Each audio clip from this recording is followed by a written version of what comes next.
I've put a centred zip in the back of my cushion cover. Just remember to allow a little bit of extra fabric because you've got an extra seam in the centre here. And I've tried to match the pattern up either side as best as I can. And that's how it works. So a nice long zip so I can insert the cushion pad easily, and when that's zipped together, you barely know that it was there. These are the two sides of my fabric, and this is the back of the cushion cover, and I've lined up the two edges right down the centre of the fabric where I want the zip to go.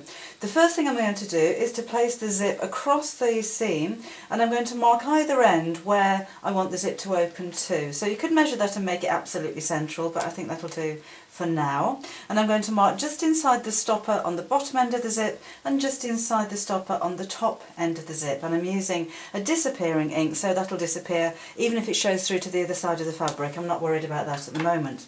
Now the next thing I'm going to do is take it to my sewing machine, and I'm going to sew a normal stitch, quite a small stitch, on the end of the fabric here with my 3/4 of an inch seam allowance, or 5/8 of an inch, whatever you decide to use. And then from here to here, the opening, I'm going to sew with the longest stitch that I have on my sewing machine, and then go back on the bottom end of the seam with my smaller stitch again.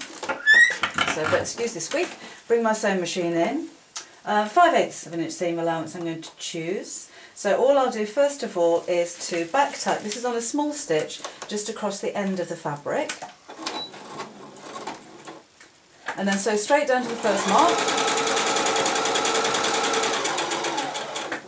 Just back tack again. Then I'm going to increase the length of my stitch to the longest stitch, which is 4.5 millimeters on this machine.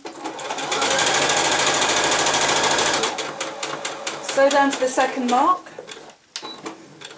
back tack, and then change my stitch down to the smaller length again.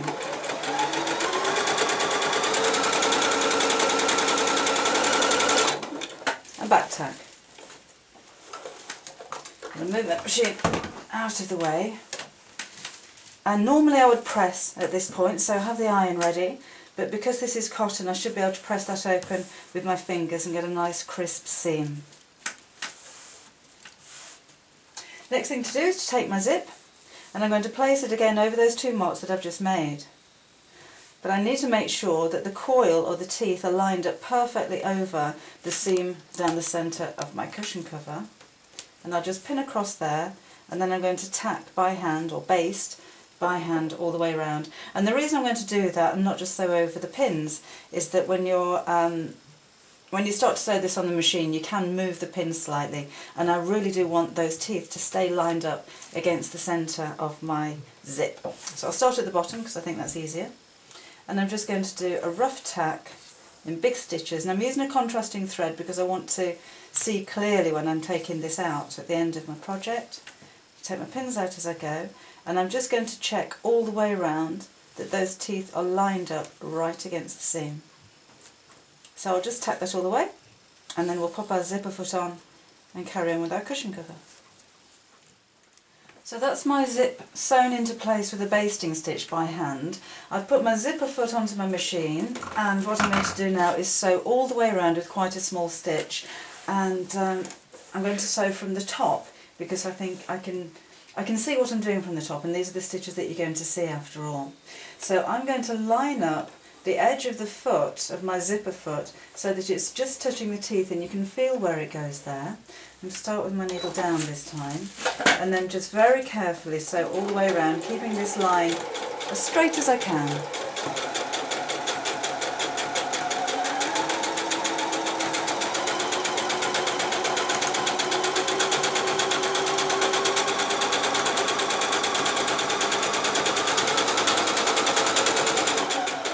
I'm going to be careful when I get to this section because this is where the slider is, so I still want the stitches to stay nice and neat from the top.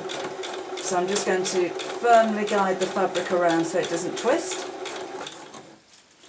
Lift the needle up, put the foot down and sew straight across the bottom. Now if you've got nylon teeth on your zip, it doesn't matter if you sew straight across it because it's not going to damage the needle. If you're sewing in a metal zip, then I'd suggest that you really do that carefully and maybe turn the hand wheel by hand. So back down the other side.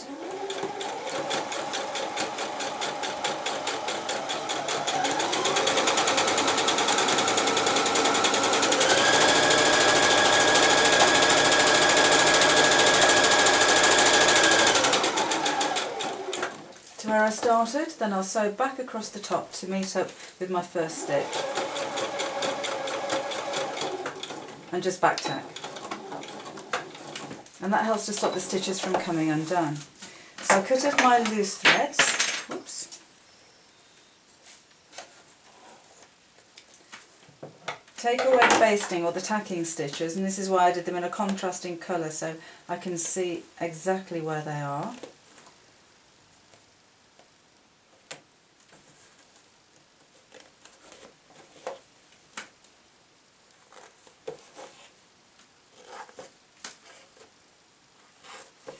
And then we'll cut those stitches down the centre. Remember, the central stitches when I put the seam together were longer. They're the longest that your machine will do, and that's because I'm going to unpick them in just a second. I'll take all of those out.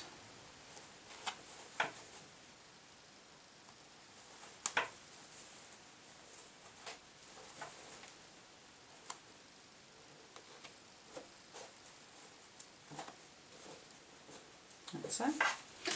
Move the machine out of the way again, and then you'll take your quick unpick, and starting just inside where the seam was, I'm going to take those longer stitches from my machine and very gently just snip them all through with my quick unpick. Then you can either use tweezers or your fingers and just take away all of those little pieces that are left over from where you've cut them. Find your slider, and there you've got a perfect zip. When it's closed over, the two sides of the seam should meet perfectly. And then I'm ready to sew the two sides of the cushion cover together.